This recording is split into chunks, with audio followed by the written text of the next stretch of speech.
একটা ফর্মও আছে, এই ফর্মটা আবেদন ফর্মও তৈরি করা ছিল বা আছে। এই নিয়েই মোটামুটি আমরা কাজ শুরু করেছিলাম। অত্যন্ত দুঃখজনক। শেখ সেকেন্দারকে আহ্বায়ক ও হুরায়রা বাদশাকে সদস্য সচিব করে পাইকগাছায় মানবাধিকার সাংবাদিক ফোরামের কমিটি গঠন।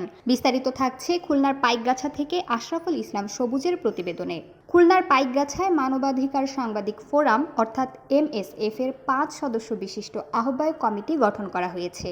শনিবার সকাল 10:30টায় উপজেলাধীন জেলা সুপার মার্কেটস্থ সংগঠনের অস্থায়ী কার্যালয়ে গণমিছিল পত্রিকার সম্পাদক, পাইকগাছা প্রেস ক্লাবের সভাপতি ও মানবাধিকার সাংবাদিক ফোরামের প্রধান উপদেষ্টা অ্যাডভোকেট FMA রাজ্জাকের সভাপতিত্বে অনুষ্ঠিত সভায় বক্তব্য রাখেন মানবাধিকার কমিশনের উপজেলা শাখার সভাপতি অ্যাডভোকেট প্রদীশ কুমার হালদার, মানবাধিকার সাংবাদিক ফোরামের উপদেষ্টা সিনিয়র সাংবাদিক ও দৈনিক দেশের কণ্ঠের আলাউদ্দিন রাজা, দৈনিক খবরপত্র ও খুলনাঞ্চলের শেখ সেকেন্দার আলী, দৈনিক যশোরের GM মোস্তাক আহমেদ, দৈনিক দিনকালের আমিনুল ইসলাম বজলু ও দৈনিক ভোরের পাতার প্রতিনিধি মহানন্দ অধিকারী মিন্টু সহ আরও অনেকে।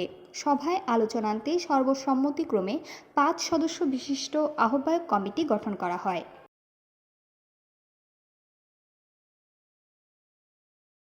গঠিত কমিটিতে দৈনিক খবরপত্র ও খুলনাঞ্চলের প্রতিনিধি শেখ সেকেন্দার আলীকে আহ্বায়ক, ডেইলি মর্নিংয়ের হুরায়রা বাদশাকে সদস্য সচিব, প্রাণের বাংলাদেশের MM ইশরাফিল আহমেদকে যুগ্ম আহ্বায়ক, বিকাল বার্তার রেজাউল ইসলামকে যুগ্ম সদস্য সচিব ও দৈনিক দিনকালের প্রতিনিধি আমিনুল ইসলাম বজলুকে সদস্য করা হয়েছে।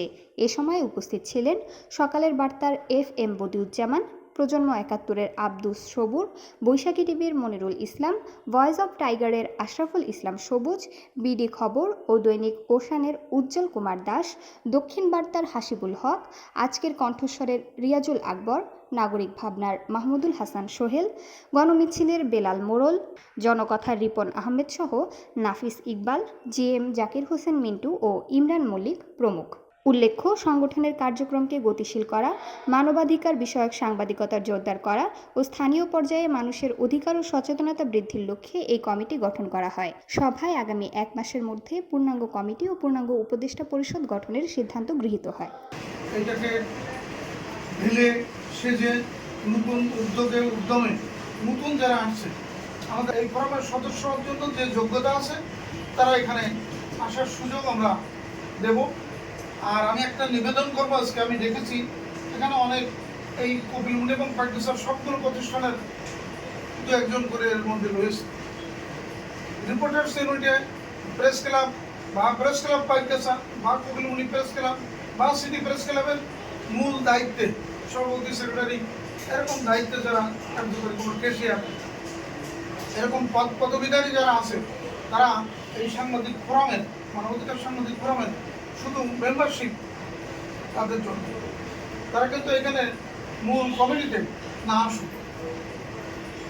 আমি প্রেস ক্লাবের যেহেতু সভাপতি আছি, আমি আপনারা যারা হাজির নাজির আছেন, আমি আপনাদেরকে অনুরোধ করব যে এই গণতন্ত্র কপি নেবেন। এটা 1 মাসের মধ্যে গণতন্ত্র সংশোধন হবে। আজকে মিটিংটা আমি ডেকেছি, কারণ এই প্রতিষ্ঠান আমি প্রতিষ্ঠা করেছিলাম, যারা কমিটিতে ছিল তারা দায়িত্ব পালন করতে ব্যর্থ হয়েছে, যে কারণে আমি এই মিটিংটা ডেকেছি। তার মানে আমি কিন্তু আগামী দিন আপনারা যদি ডাকেন একটা আহ্বায়ক কমিটি হবে, আমি আশা করছি আহ্বায়ক কমিটি 1 মাসের মধ্যে গঠনতন্ত্র এবং সদস্য ফর্ম যাচাই করে একটা সুন্দর পূর্ণাঙ্গ কমিটি তৈরি করবেন 1 মাসের মধ্যে। আপনারা প্রত্যেকেই বলেছেন, আমি শুনেছি, আমি বিমোহিত হয়েছি যে